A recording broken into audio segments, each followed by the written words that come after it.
warm welcome to the esteemed members of the UGC Expert Committee who are amongst us today.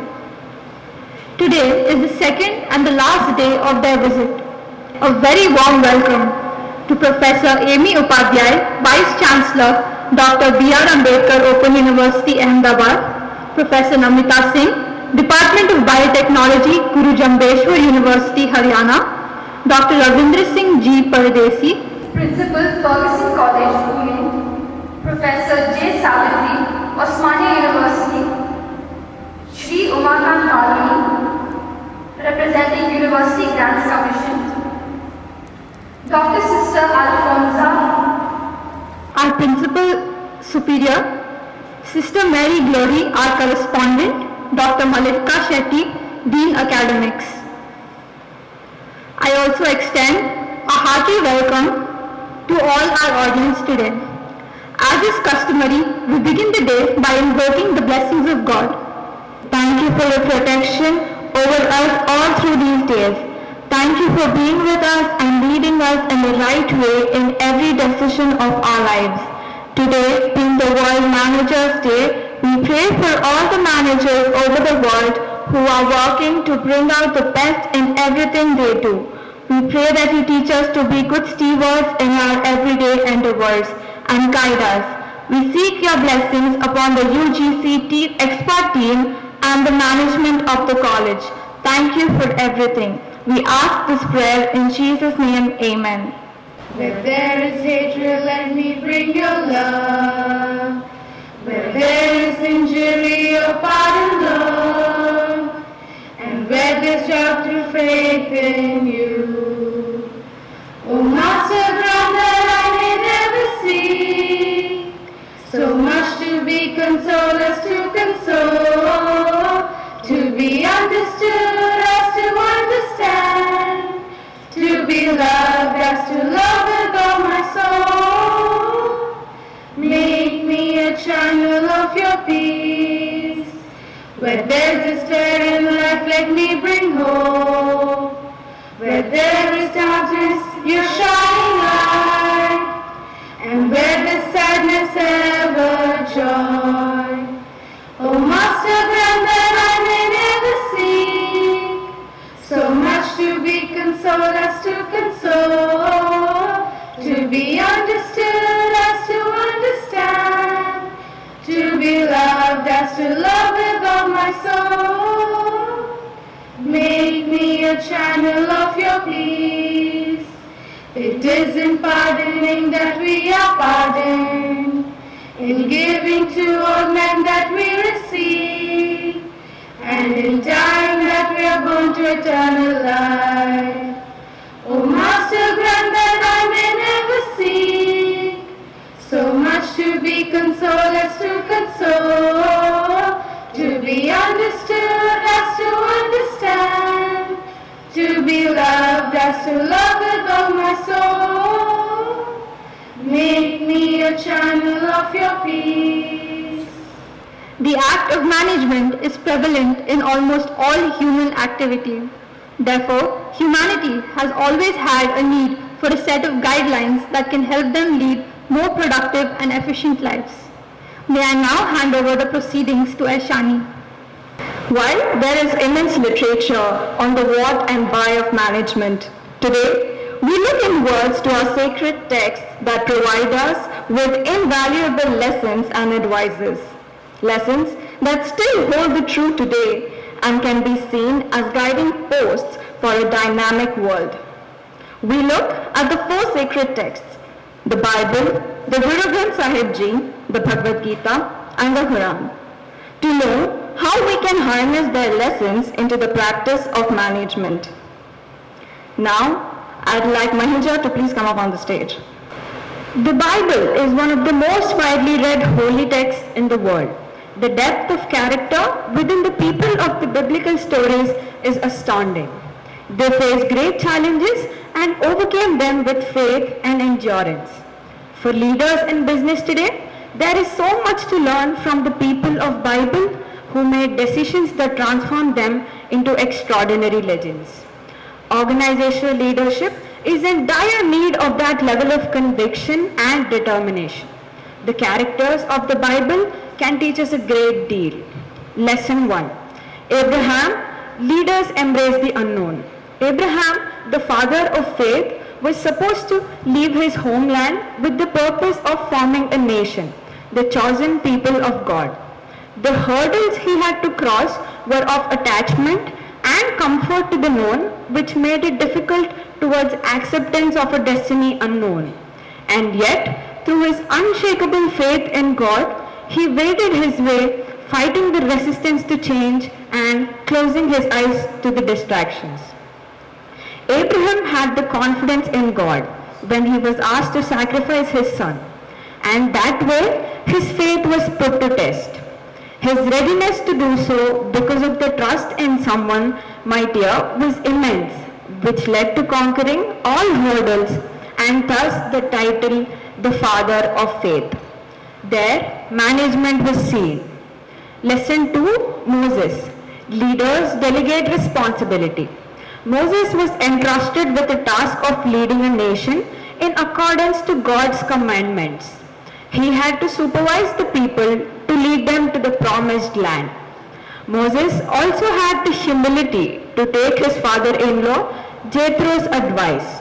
He delegated 70 elders to judge over people. His obligations did not end when he led them out of Egypt. He constantly became a mediator, communicating all that God wanted and became a messenger to the Israelites. His role is observed in management as a disseminator. Thus, the journey to the promised land becomes a successful one. There, management was seen. The Sri Guru Granth Sahib Ji, also known as Adi Granth, consists of 1430 pages and 5864 verses. Sri Guru Granth Sahib Ji is a holy Granth of Sikhs. It is an anthology of prayers and hymns which contain the actual words and verses as uttered by the Sikh Gurus. Effective communications. To spread the message of brotherhood and peace, Guru Nanak Dev travelled all over the country and even outside it and used interactive approach for conversing with the people. He used the folk idiom and language to convey his message to the people who came into his contact. Concept of social responsibility. Guru Nanak Dev asserted the importance of helping the needy and the poor. He himself always helped the poor and he served food to them. Guru asserted that helping the destitute by activities like feeding the hungry and providing clothes to the naked makes the donor a recipient of God's grace, and emphasized that such donations should be made out of one's honest earnings. He opined that even the receiver should not be greedy and accept only what suffices to fulfill his needs and no more. He emphasized the concept of sharing out of honest means, the notion of earning through unfair means and then offering a part of its charity. O Krishna, it is more difficult to control the mind than to control the wind, Arjuna said to Sri Krishna. The Bhagavad Gita, written thousands of years ago, enlightens us on all the managerial techniques leading us towards a harmonious and blissful state of affairs in place of the conflict, tensions, poor productivity, absence of motivation, and so on. Common in most of the enterprises today and probably in enterprises in many other countries. Managers' mental health. Sound mental health is the very goal of any human activity, more so in management. Internal consistency and peace are the prerequisites for a healthy, stress-free mind. The driving forces in today's businesses are speed and competition. In the book, the Mahabharata, we come across a king by the name of Yayati who, in order to revel in the endless enjoyment of flesh, exchanged his old age with the youth of his obliging youngest son for 1,000 years. However, he found the pursuit of sensual enjoyments ultimately unsatisfying and came back to his son pleading to take back his youth. This Yayati syndrome shows the conflict between externally directed acquisitions that is extrinsic motivation, and inner value and conscience, intrinsic motivation. Management needs those who practice what they preach. Whatever the excellent and best ones do, the commoners follow, says Sri Krishna in the Gita. The visionary leader must be a missionary, extremely practical, intensively dynamic, and capable of translating dreams into reality. This dynamism and strength of a true leader flows from an inspired and spontaneous motivation to help others. I am the strength of those who are devoid of personal desire and attachment. O Arjuna, I am the legitimate desire in those who are not opposed to righteousness, says Sri Krishna in the 10th chapter of the Gita. Time management and faith, while he juggles all his other commitments. It allows us every few hours to refocus on our goals and spiritually rejuvenate ourselves and help remove unnecessary stress that we tend to accumulate during our busy days. Lesson 2, goal setting. Success and failure are measured by the scale that will weigh our deeds on the day of judgment. That measurement will decide whether we reach paradise or not. In this context, a believer will be conscious of every task he does and has to be mindful of whether all that he does is leading him to his ultimate goal or not. Since time immemorial, man has continuously evolved into what we understand today as management theories and practices. Verily, all management principles are manifestations of the best way one can live an organized, productive, and a meaningful life. Our sacred texts give us a foundation on which to build continuously, principles that can help mankind explore new frontiers of progress. Let's see what a regular day at the office looks like.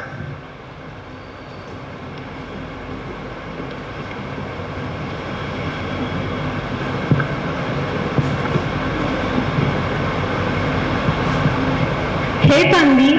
Hi Geetika, how's it going? It's actually pretty hectic, you know. I could really use a few extra team members to share the workload.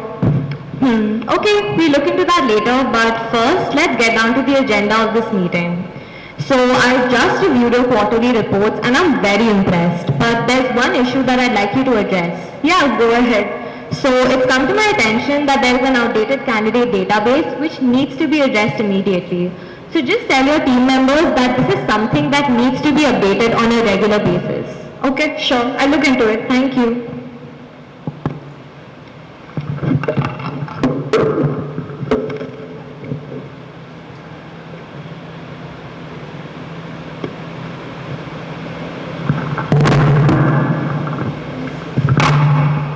Everyone, quick meet please. Hey Gitika, is everything alright? So yeah, I just had a meeting with the senior manager today and we were reviewing our quarterly reports, but there is one issue which is very pressing to me, and that is our outdated candidate database. And for that she has recommended that we update it on a regular basis, that is every day. Every day? That is so time consuming. I have better things to do. Agreed, I already have a lot of work. I don't think I have the bandwidth to deal with this right now. Okay, if everyone thinks so, let us come up with an alternative.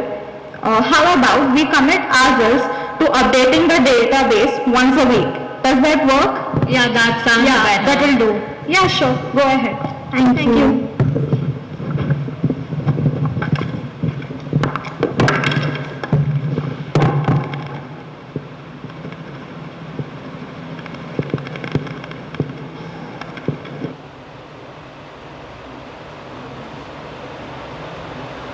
Hey Geetika, is this the right time to talk? Hey Tejasvi, how was the onboarding? Yeah, go ahead. Oh yeah, the onboarding was great. I'm excited finally to start working with you. But for me to be able to do that, I need access to a few mailing lists that only you could initiate. Okay, could you help me with that? Yeah, give me 30 minutes. I'll raise the ticket for you. Oh, sure. Thanks.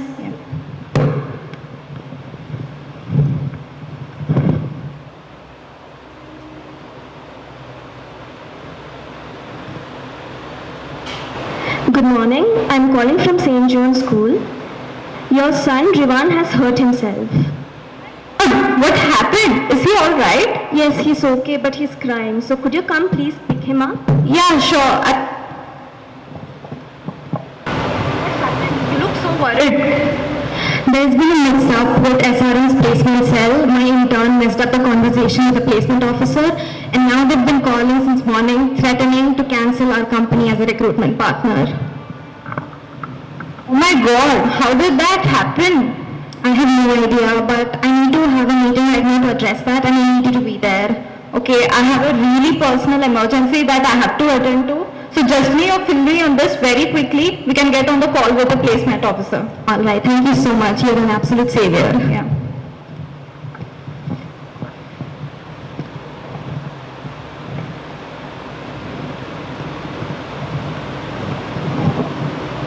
Hello? Hey, listen. I'm really busy at work right now, so I won't be able to go to the school. So you just go to school and be with Rivan. Wait, what? What school? What happened? You don't even know what happened at the school? Rivan hurt himself and he's being very dramatic, just like you. Me? Yeah, right. But wait, what? Hurt? How did that happen? I really don't have the time to explain all of that. You just go there and be with him. Oh, okay. I'll be there. He'll be fine. Don't worry. Like you said, he's just like me, so he's strong. So, as you just saw for yourself, management is very demanding. The reporting manager throughout the play carries out different roles according to the situation. In the first scenario, we observe a concept of scalar chain followed in an organization. In the second scene, we see how the employees try to resist a certain change and how the manager tries to resolve the dispute. In the following scenario, we witness how a manager tends to the needs and supports her subordinates. We also see how the manager tries to strike a healthy work-life balance. In the end, the importance of client relationship management was also highlighted. When it comes to the notice that the relationship with the client is threatened, she immediately steps in to settle the situation. As F.W. Taylor quoted, the fundamental principles of scientific management are applicable to all kinds of human activities, from our simplest individual acts to the work of our great corporations. Management is universal in character. The principles and techniques of management are applicable of adaptation in the fields of business, military, education, government, and even our day-to-day lives. How many of us have had good managers? Managers who have inspired and uplifted us. Managers who get it right. And how often do we celebrate these managers? A good manager will transform the way you feel about your job, the company you work for, your colleagues, customers, and partners. Like your favorite teacher, you'll always remember them because they make a lasting impression on your life. So isn't it time we recognize these people and the difference they make to companies across the globe? Your best boss would have earned their place in your heart for a variety of reasons. But without a doubt, there was someone who did more than to make sure stuff gets done.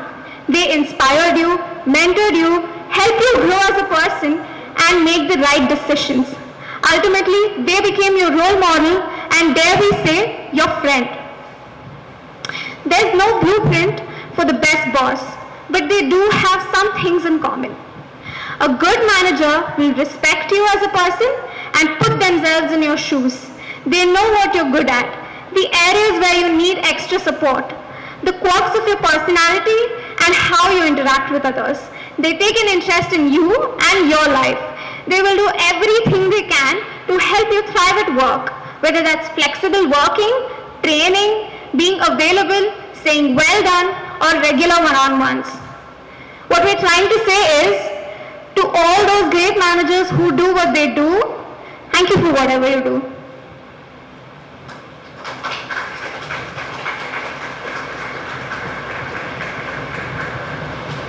Thank you.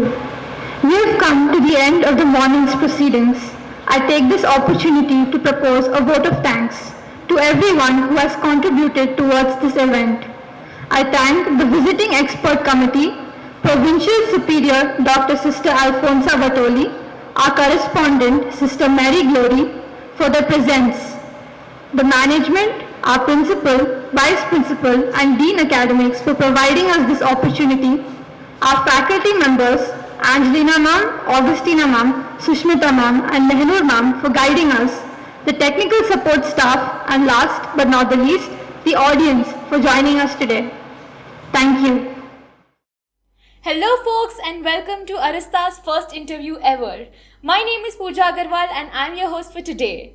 On the occasion of World Managers Day, we are here to take a sneak peek into the role of a manager. And for that, our guest for today is Mr. Ritesh Chatterjee. Welcome Ritesh. Thank you. Thank you for having me here. Ritesh is the Chief Distribution Officer at Bharat Financial Inclusion Limited, a subsidiary of IndusInd Bank and the founder of Bharat Money Stores. He specializes in microlending, digitization of microfinance, quality control, and the distribution of banking services across the country. Be it improving service quality and customer satisfaction index, monitoring waste and cost reduction, or managing large and diverse teams, Ritesh has done it all. Ritesh is a Six Sigma Black Belt holder with an MBA in Finance and a management program from IIM Ahmedabad. It's an honor to have amidst us a great personality who has consumed himself in pushing the economy forward. Thank you, Ritesh, for accepting our invitation, and on behalf of Arista, I extend our warmest welcome to you. Thank you. So, Ritesh, it's World Managers Day today, and we thought, what better day than today to gauge valuable managerial inputs from you. So, for that, I would like to ask you a few questions. Sure. So, Ritesh, in your view, what is management?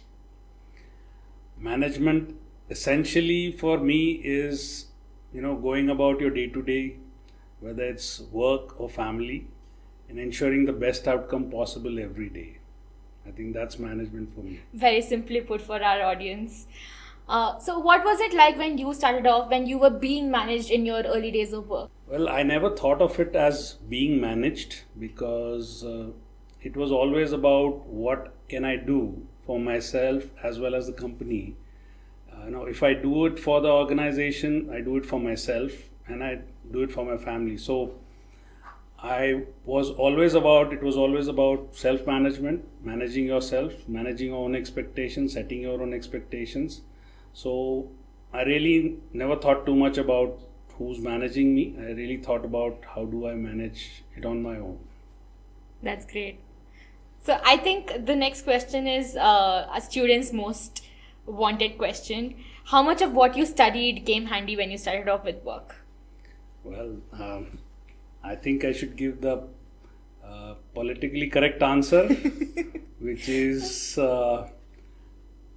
it's really about, if you've chosen a line, essentially, even after you graduate, a lot of us are never sure, is this the right thing we have done? Sure. And since it's all about, whatever the students are facing today is the same we have faced when we were students. There is the parent expectation, there is your own uncertainty, then you go into something, if you wanted something, there's a peer group pressure. All that muddies the waters in what your thoughts are. And you're not yet crystallized the thoughts. Today, if I see my own daughter, she's 21 and she's gone through a process where her school helped her identify her strengths, where gave her enough information to make some decisions as she went along. Okay. So for her, it seems to be a bit more systematic than what we have done. So I guess all of you have a lot more advice coming in. But again, what we study is essentially most of it is not used in the way we would like it to. Because if you are in a technical field, which is science or engineering, I'm an engineering graduate, I'm a mechanical engineer. I worked for the first half of my career in engineering, operations, production, then I switched to finance. So some of the engineering subjects were useful to me when I was working. When I joined finance, because after I had done my post-graduation in finance, yes, a lot of it was relevant to me in my tenure and current tenure in the financial field. So yes, the relevance really starts as to when you found your real love in the field, what you love to do, and then you go back to your books and then start reading up again. I think that's more like it. It's like studying law. Lawyers, they will pass through all the years, but you will see their walls are stacked with books because They keep they learning. have to be in touch with it every day to go and argue any case or read up and prepare for their client. So that's the best example I've seen of someone being in touch with what they are what they have studied or trained in vocationally. But all of us can do it in various degrees, because if you go back to the original subject, you will always do better. So it's a mixed. I mean, if I was to put a very cynical view, casual view is, oh, okay, most of it is never useful. But I would not say that. I would say the learning is really about going through the years. College years are great because you have freedom of thought. But if you carry it over to your working days and you maintain that freedom of thought, is the more important thing. So I think it's how you carry yourself through and through. Because academics was really sometimes very boring for me. But I used to just work on the subjects I found interesting, and generally I think that is We all what is can relate. human tendency. But yeah, it's really about, some people are really good at academics. They can really ace all the papers. They're able to have a lot of clarity in what they want to do. By the way, I was not one of them at that time. But I found my clarity more when I found the certain type of work I could apply all my creativity, because one of the key things for me is essential is about being creative. So when you're studying, the subjects never encourage you to be creative. There's no subject which tells you how to be creative. Okay. Nobody trains you to be creative. The curiosity and the creativity is what will make your work life really relevant, and then you'll go back and study whatever you want to study to do better at what you're doing. Okay. Well, that's for all of our curious students. So, did you have a mentor when you started working, or someone who you looked up to? Not really. No? No. No. Because there's not, like I said, there's no time to, if you are not constantly thinking about your day and what you're doing, there's no space for a mentor, basically. Mentor is someone who can guide you at work, guide you at studies, guide you through your career. I personally didn't feel the need for one, because I still don't feel the need for one. Okay. There is a concept called Godfather, which is different from a mentor. In the professional field, people find their own godfathers, they work with them, they change organization. Someone who's working in an organization will call upon you to come and join, because the person believes in you and likes the way you perform and trusts you to deliver. So that is a reality in which the way it operates. So mentoring by large is a really I think an overrated subject, Okay. and I have never seen it being very useful. All right. So, when it comes to managing people or a team, how would you describe your management style? Again, like I said, management is contextual. That is very important. By the way, this line I retained from one of the books I read, Okay. because the ones which are relevant is exactly what it means. It is purely contextual, and there is no particular style. The style is again depending on what you want to do with which set of people. Sometimes there's no set of people, it's about how you're managing the situation. Sometimes it's about managing a set of people and what is relevant in that context. For example, if you have a sales target to meet, the way you are managing it is about in campaign, motivating people, incentivizing them, charging them up, giving a lot of positive talk. Sometimes it's about, when you're giving loan, when it's about collections. So people, COVID times especially, financial organizations are facing that issue. And it's an issue all across, where you have to motivate your staff differently to go and collect. You're not in the business where you can just go and threaten people and collect money. You can't do that. So you have to convince people. So the staff is not that much used to going again and again to customers and collecting money. So that way of managing the same set of people to do a different activity, you have to do it very differently. So the carrot and stick is a very simplified way of putting it, but that's not the way it works. When I was in the business transformation part of it, because I've done many roles, there it's more about facilitative management, where you have to get teams together and get them to IT and process and business, and get them together to agree to something. So the digitization of microfinance, which was the main deliverable which I had in the microfinance industry, we were the first to do it, and that required a lot of facilitation between many stakeholders. So it takes 2 to 3 years to deliver the whole thing and transform it. That's where the facilitative management comes in. So there are different styles of management.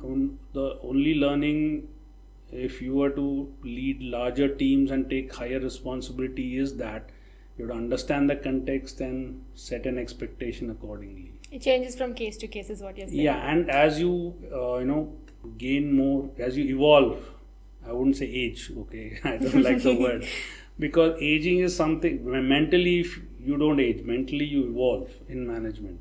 So if you are evolving constantly and you are managing the situation, so I don't like to firefight every situation. We would like to manage every situation. There's a difference between firefighting and management. 99% of the time you'll find managers firefighting, because nobody puts in the thought to set up processes to manage itself. But one of the key things is about, so the other part which comes in is about how do you empower people. I found I used to manage, I set up at least 5 different departments within the same organization and managed them, where I had no core competency. But that is because you give freedom to people, you train them and allow them to do what they should do. So you should tell them what you need to deliver and then nudge them and guide them and make sure they deliver and set key milestones. So that part is about, so that's a different kind of management where you're setting up new things. So you're managing an existing setup, you're setting up a new setup, these are, or you are going to transform a setup. So these are very different styles of management. People have to learn the contexts. How would your team describe the overarching team culture? If I quote the recent descriptions of people who are with me or who were with me, a lot of them have moved on to other departments. They say I give a lot of space. So whatever that means. I can say a lot of things like, it's an execution culture and, we deliver what you want, but that's not the way I look at it. Execution is something what allows us to be successful. If you don't execute, nothing is successful. If you don't deliver what you said you will, nothing is successful. But it's really about, the culture is about how you do it. The quality of interactions and the way you allow people to grow. And it's really about, taking a pot, putting seeds in it, nurturing it and watching it grow, and then it starts flowering, protecting it. So that's how a team culture, that's how we describe. So it's a nurturing team culture. People are expected to deliver also. They're given the space to deliver. They can decide their own methods. A lot of teams have a culture where exactly boss tells them what to do and they have to go and just do it. That's also execution. But there only one person is thinking and the others are doing. But I believe in the culture where if more people are thinking in their own field and doing more things better, because that's what I have done. And that has worked for me and it has worked for my team. A lot of my team members are in very big positions because the way it has been, they have learned and then they have delivered and then they have become independent. And I think that's how I would describe the culture. Amazing. I can vouch for my generation, of course, that this is what we are looking for in teams, to be led to think and then do. I presume that whenever there is a team, conflict is inevitable. So, what approach do you follow when it comes to managing conflict within your team? I don't see a conflict arising unless it is not properly articulated. If you don't articulate goals and objectives and roles and responsibilities, then only then conflicts will come. Generally, you have conflicts. If you're talking within our own team, the way we manage it is that in case people have an issue with each other, generally, or they have an issue with some particular decision. So the way my team members are interacting with me is I always encourage them to have a better idea, you say it, let's do it that way, but as long as we meet the objective. So most of the time it's the team who's doing their what they think is the idea to get this forward. But when it's not working, it's my job to tell them.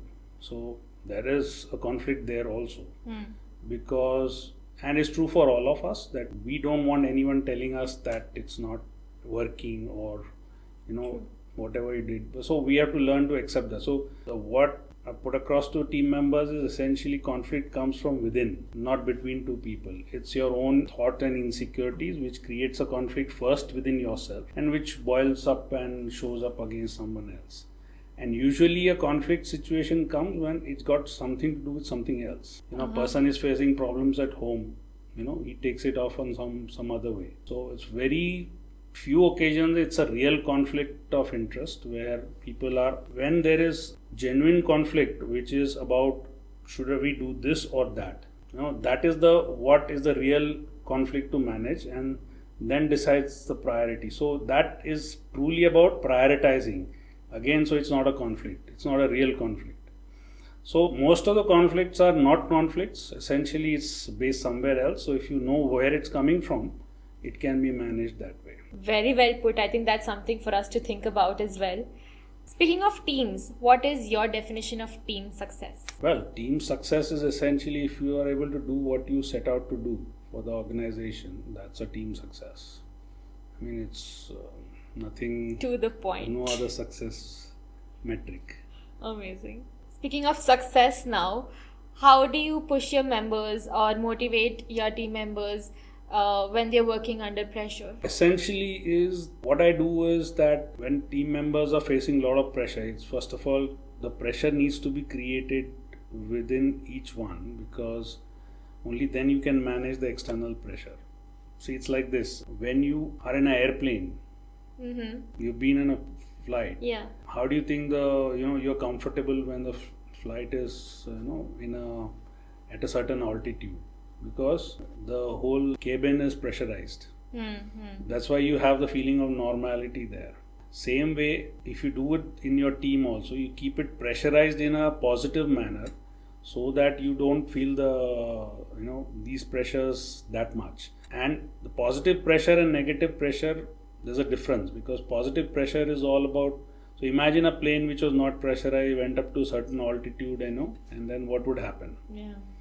People would not be able to breathe and everybody's running around fighting for oxygen and blaming someone or the other. But the fact that process of pressurization is essential, whether it's a project or assignment or a goal, the whole team gets pressurized when everybody's explained, each one has to do certain things, there's a certain time frame, and measurement of that, the MIS of that is kept in front of everyone. So daily MIS, every hourly MIS. So that's the pressurization, positive pressurization, which tells you all around that look, this didn't happen. You're supposed to deliver this, after 2 hours, it didn't happen. At the end of the day, this was supposed to happen, it didn't happen. Yesterday, this was supposed. That pressure, the way of working is positive pressurization, so that very little negative pressure comes. And only when goals are not being met, people are doing whatever they are expected to do, but still not being, that's an issue which is not something you can do something about. So you try to get in more help from outside. That's the way. So the pressure is really not about trying to blame yourself or team members.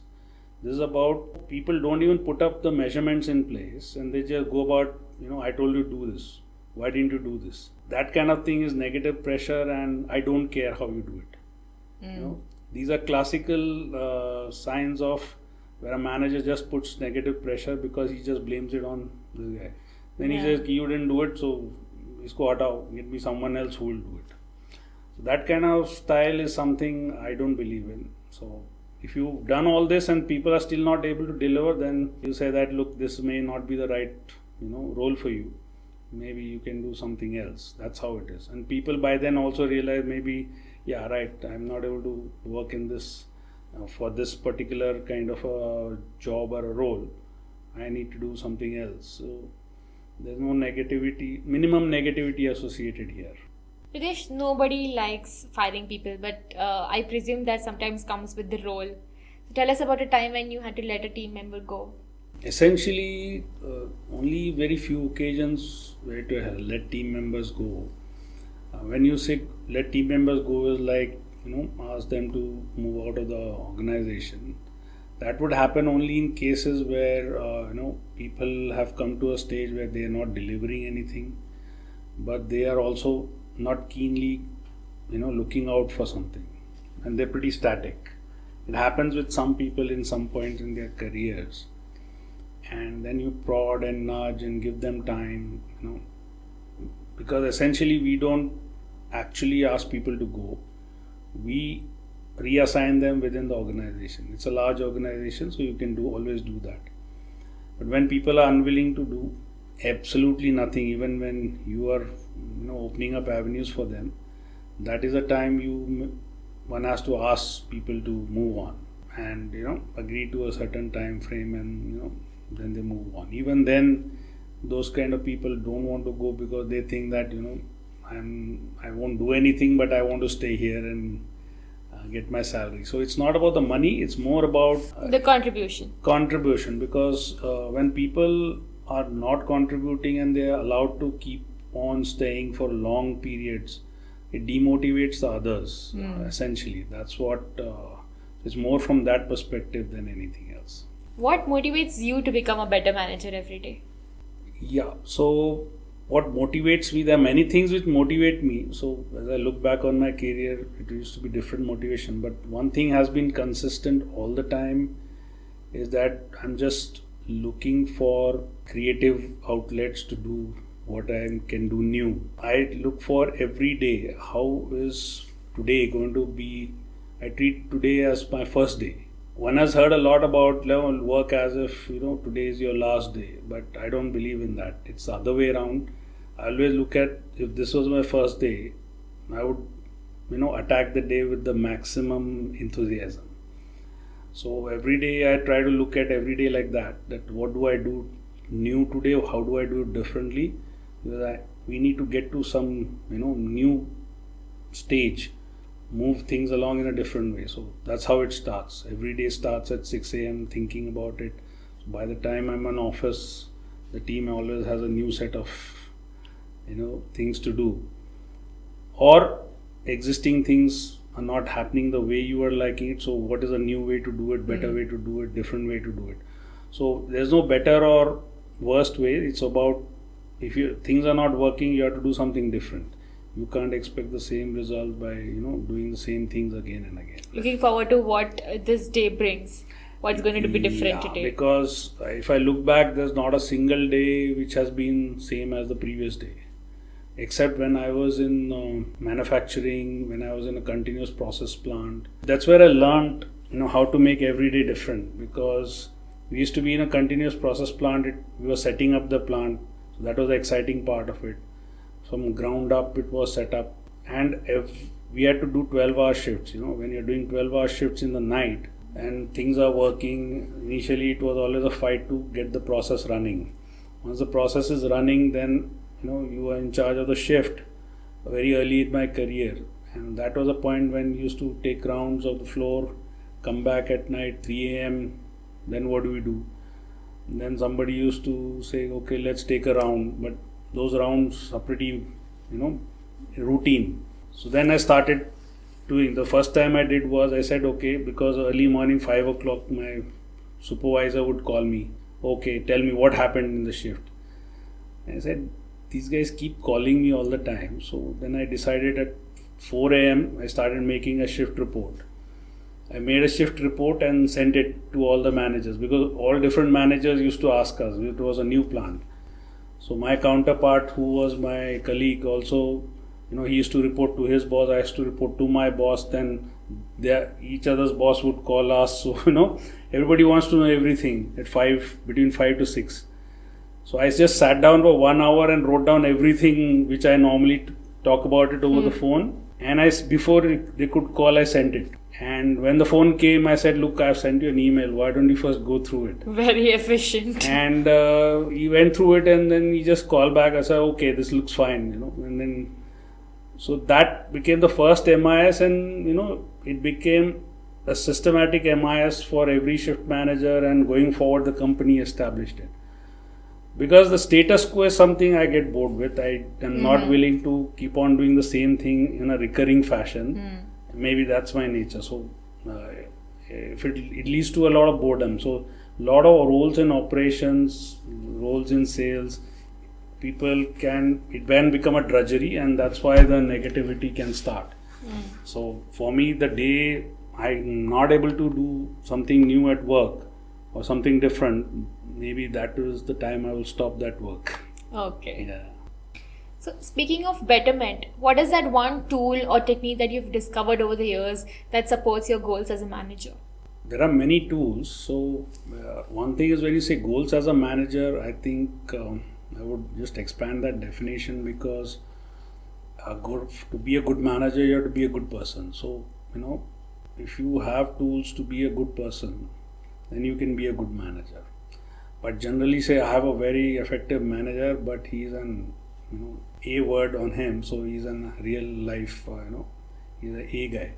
But truly what happens in that context, that is a very short-term kind of management effectiveness tool, which just works on giving orders to people, following up aggressively, creating negative tension. So it delivers results, but it doesn't nurture or grow your team as a person. Your team member doesn't grow. One of the key tools which I've used and found it useful, there are 2-3 things. One is about people. Like I said, give them the space they require. In terms of work, you need to have an imagination. If you don't have an imagination, you cannot do anything new in things in a different way. So imagination, again, I'm told that everybody doesn't have a lot of imagination. There are people who are not imaginative, there are people who are imaginative, but I don't believe that. If I look back as to where I got this creative visualization, because if I can visualize the next thing, then I go about finding out how do I do this. Even today, Bharat Money stores, it was never there, it was nobody's idea. It was visualized when we were working on the rural area. They need a service point. The rural villages didn't have a banking center where they can withdraw money, send money, recharge their phones. So we converted local Kirana store into a banking outlet. So today we have 86,000 of those in the country as IndusInd Bank. So this is a single bank format which has maximum number of outlets like this. That came out of visualization, and then you can do n number of things with it. Today, if you see a lot of these startups, fintech companies, they are coming out of a visualization. So when you're working in a large organization, generally visualizations are not allowed. Yeah, because there is a set format, there is a set job, there is a set business model. SOPs. Yeah, so creative people generally don't have a lot of scope there. But I've been lucky that in all the large organizations I've worked, because I've been able to show them an angle which they were not looking at. When I used to work in HDFC Bank, very short 2 years duration, I was just plain lucky that I had Mr. Aditya Puri interacting with me for certain things. I was quite junior, but they had hired me to set up a quality team, which I did, and I totally showed them a different way to do things, because they didn't have any measurement from a customer's angle. A bank like HDFC Bank wasn't even doing customer service that time in 2006. So I put in a measurement there, which is there today also, where we said every service which you give, what is first time right and first time not right, how much percentage. So that is something which nobody told the MD, and when I told it to him, he just said that we have to start measuring these things. Now where does that come from? That comes from like, I'm not giving it out of just pure imagination. it is related to real life experiences. I was a HDFC Bank customer for many years, and when I joined there to improve the customer service, so I put my honest opinion as a customer, I would expect this. Now in management, generally what happens, there is certain, you start assuming that whatever you're giving for your customers is what comes out of your mind is the right thing. But that's not true, because generally people are not in touch with their customers. They don't even know what their customers are doing, so they assume that okay, this is good for them, but it doesn't work that way. So if today's touch business is that if I download an Uber app, if I download a Swiggy app, so I'm as savvy on all the apps which I require, but I like it because I like the innovation there, how they provide me services. I'm a huge user of many of the apps, services which are provided. Same way in the rural areas also we do that. So like I said, the visualization, the context, and converting it into something tangible which will remain, that I think you have to be lucky to do, because if your boss sees that potential, allows you the space, then you can do it. So this is a word of caution that most organizations, most bosses would not allow you to do it. They want someone to just do their bidding. So, but in the same organizations, if I have been able to do where some other manager will say, oh, I never got this opportunity. Well, that's how they have come across. According to you, is the most challenging aspect of being a manager? The most challenging aspect of being a manager is the same aspect of which is the most exhilarating aspect of being a manager. It's the same thing. Challenge is really about finding the opportunities every day. Like I said, that's the most finding the opportunities for your team, for yourself, for the organization. That is the most challenging aspect. And you say that's the most rewarding aspect as well. Yes. And what is your take on work-life balance? And that is coming from a lot of younger generations right here. Essentially, I don't agree with the definition, the way it is conventionally put of work-life balance means people put it in 9 to 5 and after 5 I switch off my phone and dedicate that time to my family. I don't think that is the right definition, because for me work-life balance is really about having qualitative aspects in both the areas, your work and your personal life. Because where your work starts, where your family, there's no start and end to the work, nor there is start and end to the family. The organization, the family, and the work. So these are the aspects on which are all not interchangeable, but they are different aspects of the same thing, which is yourself. So I don't view one different from the other. So I may be thinking about work all the time, because if it's a project, how to do things, because the mind keeps running all the time. But if you're running it in a positive way, you learn to live with it, and it keeps makes your everyday, you look for new opportunities every day. But if you don't work like that, then it's like people come into office and say, okay, now let me think about what I will do today. It doesn't work either that way. So when you are taking orders, that's fine, because my boss told me to come in early and start this work and finish the report and give it to me by this time and stuff like that. But one can do that also in a much better way. So you deliver the same things, you plan for it in advance, do it in a different way, much better than what is expected from you. That's how you will always be in control. Not only in control of, you can actually tell the organization what you can do for it, rather than only is your boss telling you what to do. So yes, work-life balance essentially is about how you keep your mind balanced between all the activities, give equality time to everything. Because if you don't, any person who can't give quality time to family but says that I give quality time to work, it doesn't make sense. You might be working 24 hours a day, but if you still manage to give time to the essential aspects of your family and yourself, so these are things which are no different from the other. So again, like I said, it's not a balance, it's a complete circle of life. So within that, the circle is always balanced, and only thing is sometimes more time is going into this part of it than this part of. That's all it is about. Otherwise, if you're working in any other shape, it'll always be imbalanced. Well, that's an interesting take on work-life cycle is what we'll call it now. Finally, what advice do you have for all the managers and budding managers out there? Well, don't be in such a hurry to become a manager. First, you have to find your own work mojo, a work ethic. You have to find. See, people say that, look, I will only work well when I find something I like to do.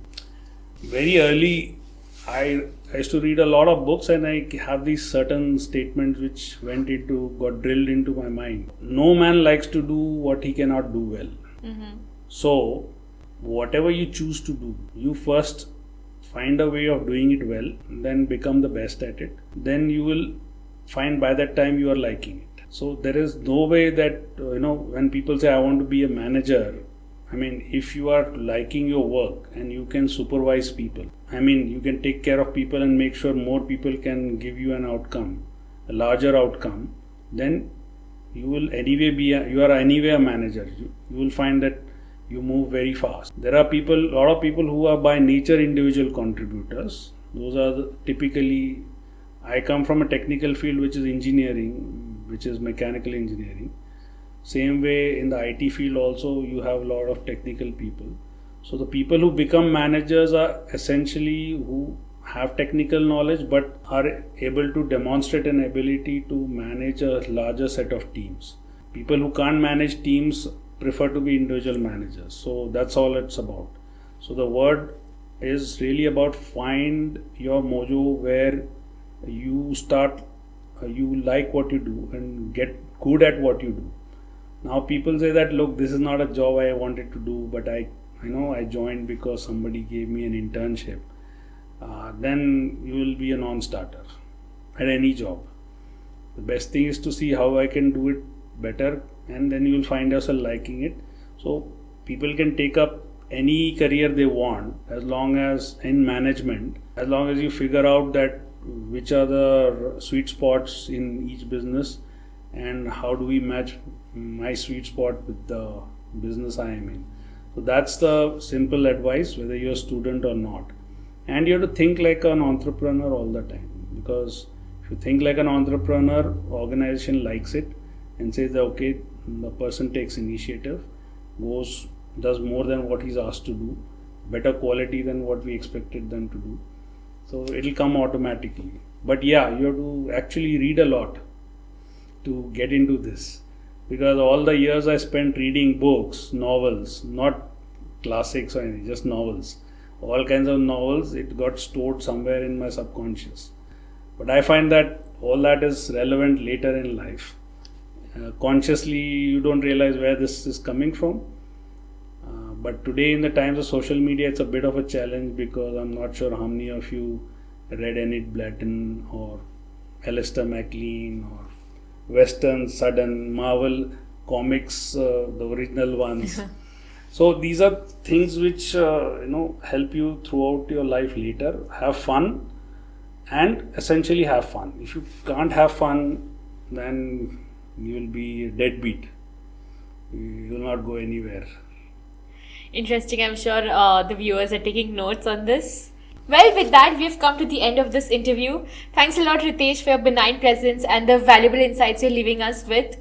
Dear viewers, I encourage you all to give management and managers a deeper thought today and try to identify everyday aspects of lives where we all play roles of managers. With that, have a great day and thanks for watching. Hi everyone, this is Shivani Aman Manchi from BMS. Today I am here to talk about functional areas of management. So first of all, what are functional areas? Whatever the business organization it may be, with time it will grow, it will expand, its size will go from small to medium or medium to large. Then eventually it becomes hard for the owner alone to manage, to supervise, to control all the support people he has, all the activities coming up with the growth, etc. So he divides all the similar activities or functions of the business into different groups which we call as departments.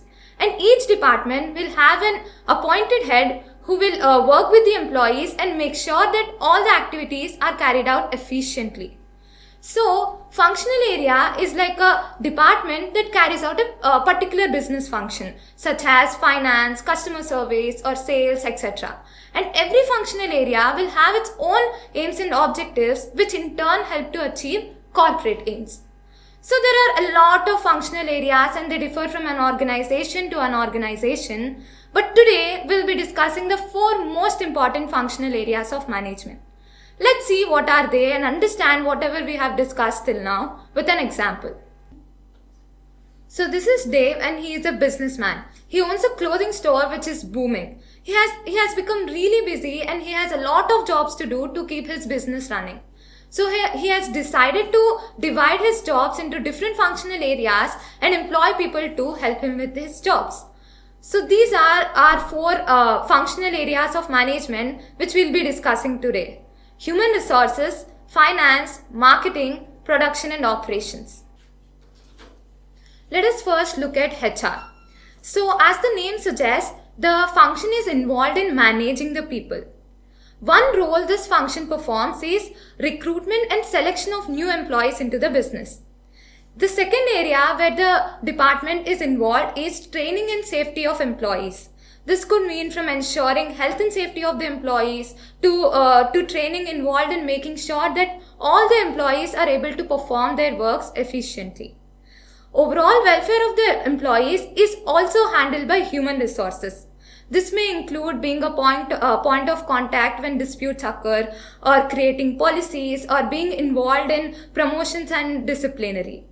Last but not the least, the function also makes sure that the business remains compliant to updates in employment legislation. Moving on to the next function, finance. Finance is responsible for money coming in and going out of the business. Firstly, it is in charge of overseeing the raising of capital, applying for loans, putting proposals together for investors and banks, and also making sure that there is enough money in the business to run. Secondly, the department pays employees and suppliers, and they try to do it in the most efficient way possible to reduce the costs. Thirdly, they also ensure that there is a healthy cash flow in the business, and they also make financial statements to report the financial health. With the financial statements, they also allocate the budgets to different departments to avoid the overspending of money. Moving on, marketing department. This is involved in achieving targets linked to developing new markets or increasing sales. Firstly, they are involved in market research. That is, finding out customer needs and wants through surveys, interviews, or focus groups. Secondly, they are involved in advertising. That is, deciding on how and where to advertise, strategies of pricing or marketing, and deciding on methods to reach out to their target audience, etc. Thirdly, they are responsible for sales and promotions. That is, they are responsible for increasing sales and making effective promotional strategies such as buy one get one free offers or 40 to 50% discounts in festive seasons, etc. Moving on, production and operations. This department is involved in making and distribution of the products. Firstly, they ensure that all the products are designed to meet needs and wants of the customers. They also ensure that the quality of these products is up to the mark. Secondly, they look after the materials required to make the desired product and from where to procure them. With the quality material, they create the goods using the suitable production method and distribute them to all the retailers or customers. Lastly, they look after the stock control. That is, they make sure that the business does not overproduce or underproduce.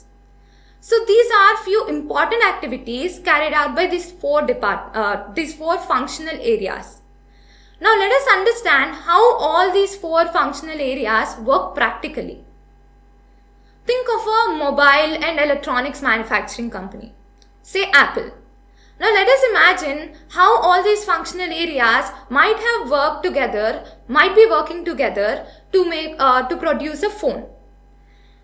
It is HR department's responsibility to recruit and select suitable employees to work in each department. In case of Apple, to hire people who have technical ability to help design, create, test and sell their phone. Coming to the finance department, is their responsibility to set a budget which is clear and also allows all the departments to work on the project without restricting them too much financially, and also not giving them free rein to spend money without thought. Coming to the production side of the business, hired and trained people will then produce the product to the set budget by finance department, and this is made in part to the wants and needs identified by the marketing department. Talking about marketing, the marketing team will then advertise and promote the product made by the production department with the help of hired and trained people by HR department to the set budget by finance department. As you can see, all the functional areas are dependent, and when they all work together, they can achieve a huge success for any company. Thank you.